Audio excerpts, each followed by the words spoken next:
Hello বন্ধুরা, আপনারা দেখতে পাচ্তেছেন গ্রামের একটা ঐতিহ্য।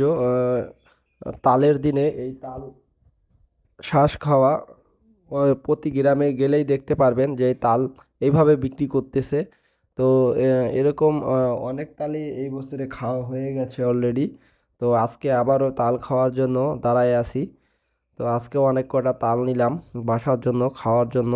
তো দেখেন বন্ধুরা কত সুন্দরভাবে কাটতেছে তালগুলা। এই তালগুলা হচ্ছে 15 টাকা, 10 টাকা, 20 টাকা এমন প্রাইস বিক্রি করে তালের সাইজ অনুযায়ী। তো আজকে তালের সাইজগুলা মোটামুটি ভালোই ছিল এবং খেতেও অনেক সুস্বাদু। এগুলো হচ্ছে তালের শাঁস বলে আমাদের গ্রাম্য ভাষায়।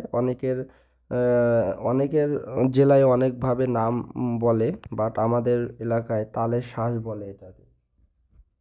তো বন্ধুরা দেখেন কত সুন্দর ভাবে কাটতেছে এবং কেটে ভিতরে 3টা চোখ হয়, 2টা চোখ হয়, একটা চোখ হয়, এভাবে বিক্রি করে। তো এই যে আরো ভ্যানে অনেকগুলা তাল রাখা আছে। তো তালের আসলে গ্রামে কোনো অভাব হয় না। এটা হচ্ছে যশোরে ক্যান্টনমেন্টের পাশেই। তো দেখেন পাশেই অনেক সুন্দর গ্রামের মনোরম পরিবেশ।